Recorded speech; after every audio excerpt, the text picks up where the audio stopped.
with sex-linked traits, we're going to be using symbols and keys that are similar to multiple alleles in that we will be using exponents, but what we need to consider here is gender of the individual as well, and this is the only time you're ever going to have to consider gender. So we have females who are XX and males who are XY. With a sex-linked trait, most of the sex-linked traits we're going to be dealing with are going to be X-linked.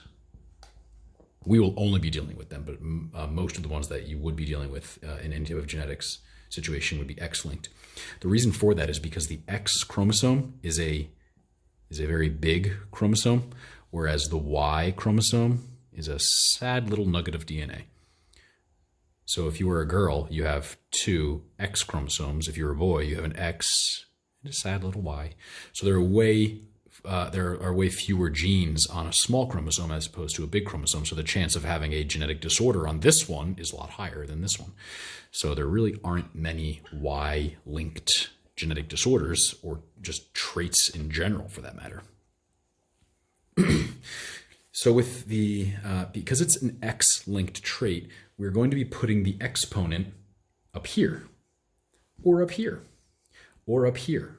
But we will not be putting anything there because it is an X-linked trait. It is not on the Y chromosome.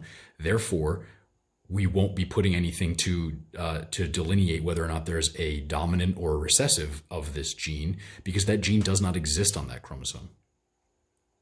So the one example that we'll do is colorblindness. This is one of the more commonly used examples because it's something that you might know of a person who has it. So if you're a female, you're gonna have 2 X's, and you can be this, you can be this, or you can be this. Let me also state that colorblindness is recessive. So this is normal vision, and this is colorblind. So if you are this, you are normal. If you are this, you are normal. If you are this, you are colorblind. But like I said before, you need to take into consideration gender. So this is a normal female. This is a normal female, and this is a colorblind female. If you're a male, you're going to be XY, and you could be this, or you can be that. That is all.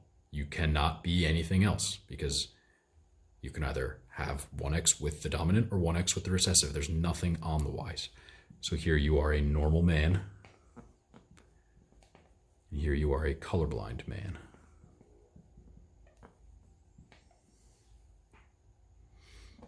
All right, so let's just do a cross here. We've got a normal mom. Actually, you know what? Let's make her heterozygous for it. She is normal. But what would we call her? Right, a carrier.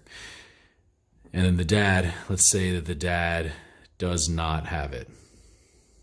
He has normal vision. So we cross them.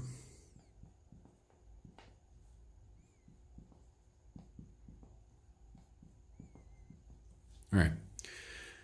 So we had the mom with normal vision because she has the dominant trait, and we know that dominant is normal.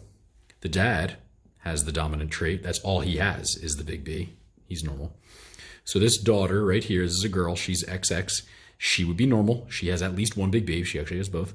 This girl right here, she would also be normal, but she'd be a carrier just like mom. She has the recessive, colorblind. She has the recessive, but she wouldn't be expressing it. And then we've got this boy. He'd be normal, just like dad. And this boy right here, 25% chance of them having a kid who is colorblind. Even though mom is not colorblind, dad is not colorblind, they have the chance of having a boy who is colorblind. So why is it that they had no girls that are colorblind? Well, because girls have 2 copies of the X chromosome. So if they end up with the recessive that causes the disorder, they have the dominant one to mask that and cover it up and make it so this is the one that's expressed. If you're a boy and you have one of them, you don't have another chromosome, another X chromosome to mask that out. So boys are much more likely to get X-linked or just sex-linked disorders in general as compared to girls. Boys are going to get Y-linked traits more than girls because girls don't have Y chromosomes. So sex-linked traits in general are going to be affecting males more than females. If you know anybody who's colorblind, there's a much higher probability that they are a boy.